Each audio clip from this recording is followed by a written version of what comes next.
Hello guys, we are here again with an interesting content. If you have not subscribed, please consider doing that. Share, like, and please comment. Tell us what topics would you like us to talk about. Tell us what you'd like us to bring for you. We are here to serve you actually. So at the end of this particular content, I'll be very busy reading what you people have commented down there. For now, we are here again with who?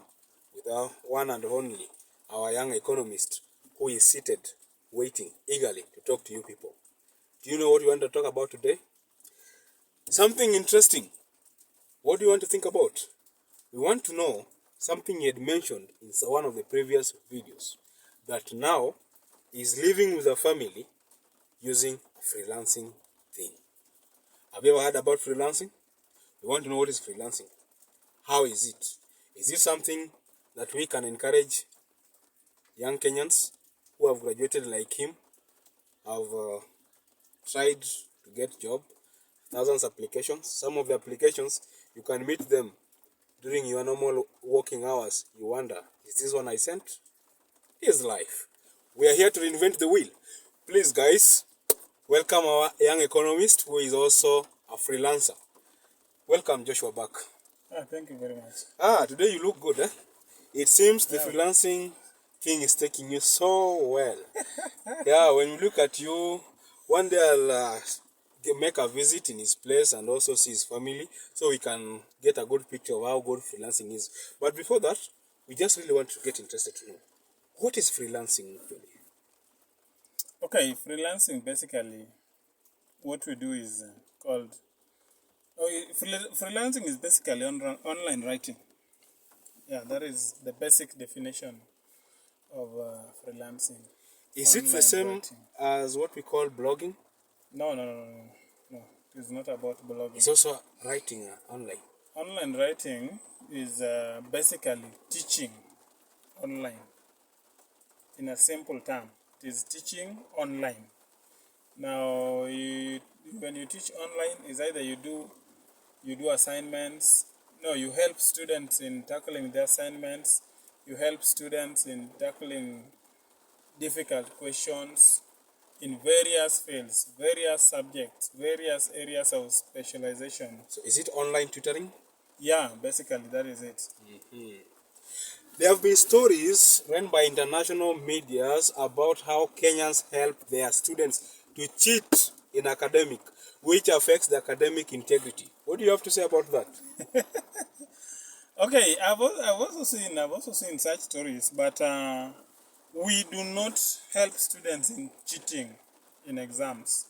We basically help students in tackling their assignments, homeworks, and basically homeworks and assignments, but not cheating. No. Cheating means you are helping the student in the exam room, which we don't do. Helping students, you might not be there physically. Yes. But you can still help the student during examination. Especially these particular schools that are in the USA, United Kingdom, Europe, etc. They are majorly done online. Yeah. Meaning that you can disguise as the student and do exams for him or her, while in Kenya seated here. Yeah. Is that not cheating? That is cheating, but that is not what I do. Maybe if some people are doing that, but I don't do that.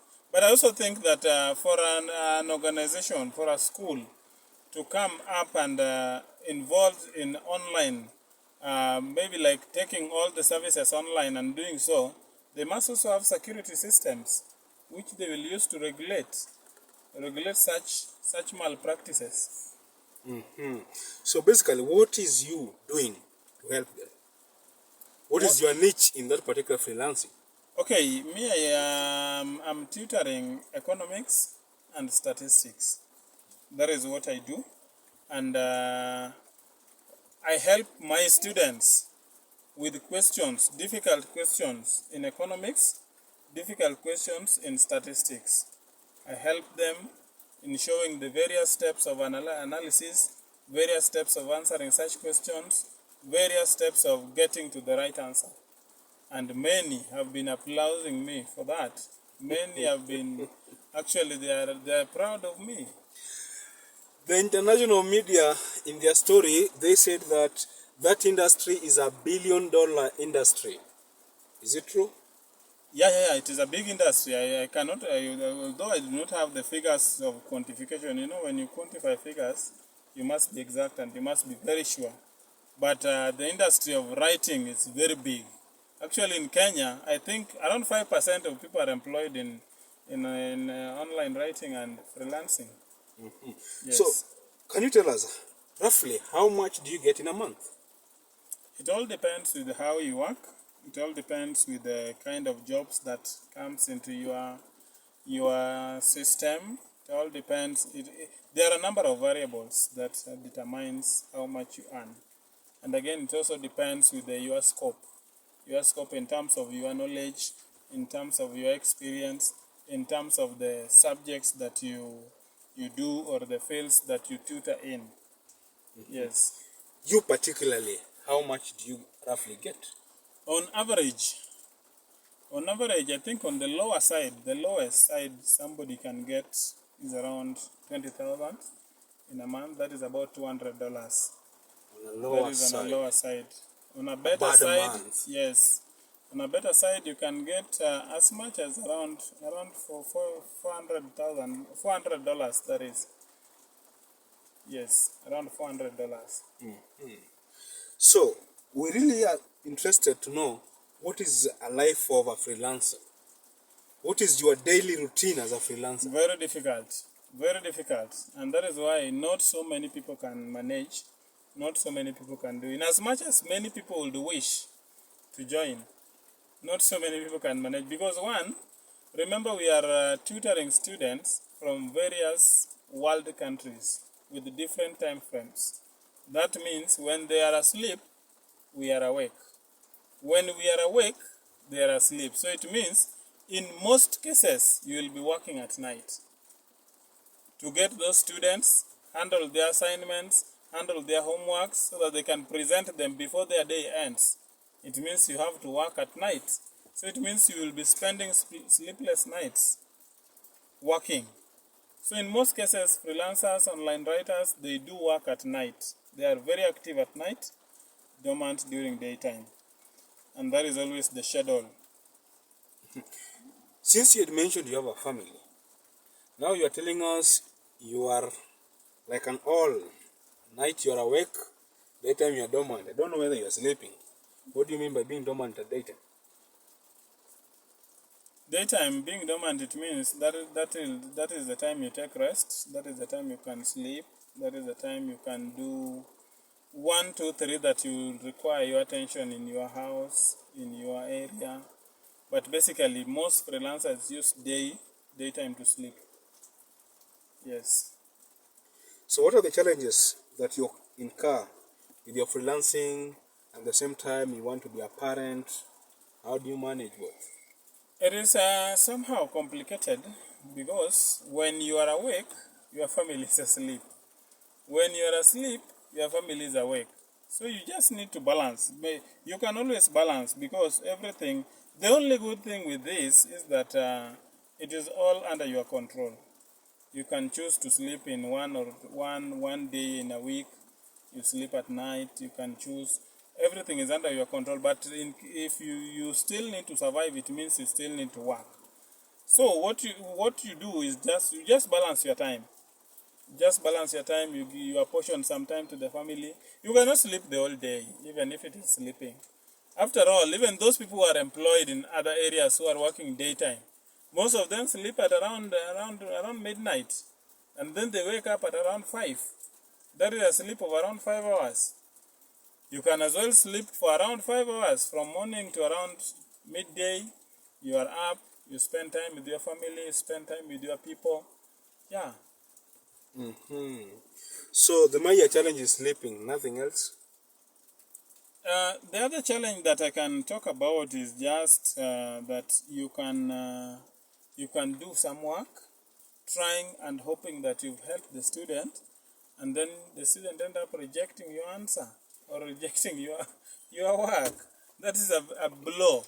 That is a blow to you because the moment you do something, you're already calculating about it. You're already calculating about what you'll get from that job. And when it is rejected, that is a blow, that is a demoralization, that is a discouragement to the tutor. There is an old saying, don't count your eggs before they hatch. Why are you counting what you have not hatched? Yeah, that is it is an old saying. Like you just you just narrated. It is an old saying. It cannot. Sometimes it does not apply because it is an old saying. But what I can say is, the moment you do something, you are having some expectations from the same. Now, when expectations backfire, it means that you are disappointed. Definitely, yes. Oh, good. My goodness. So, freelancing in general, you do online tutoring. It could be on particular different niche. That's what you just mentioned. Now, we are interested in some few things according to the story that ran internationally. Most of these particular international students that you people tutor, most you do for them their homeworks, you do for them their quizzes, you do for them their all necessary problems they have in terms of academic part is concerned. What do you think of the graduates being channeled out from those institutions, yet they never did this particular work? Okay, what we do is that we are giving a guide. We are giving a guide. For example, if a student is having a problem in maybe something like hypothesis testing, he does not understand, he or she does not understand the steps to such an analysis, we are giving a guide with examples that if you want to do this analysis, this is the procedure, these are the steps, and this is an example of how we do it. Then you run that test. So it is the role of the student to go back to books and try to master this guide, tries to understand this guide, tries to get it running in their minds and their brains, such that when they get to the actual scenario of where they need to apply this concept, they can apply it effectively. So, those who are interested to join, what can you tell them? Very simple. Go to Facebook. Very simple. The only thing you need is you need a laptop or an Android phone, but basically laptop will do better. Then you need a source of internet. Then you go to Facebook and search academic writing groups. Join those groups. Jobs are posted there. You start from there. If you want to start from there. Yes. It's good, guys. You've learned some 1-2 things. If you are there hustling, you don't have money to start your own business, you don't have job, and currently you have finished your education, you can try to help take this particular knowledge you have, help other students outside there, and get paid something small. It can do an upkeep for you, as you have seen. It's living with a family. You never know. It could be your breakthrough. Please subscribe, share, and like our comment. For now is bye-bye. Asanteni sana.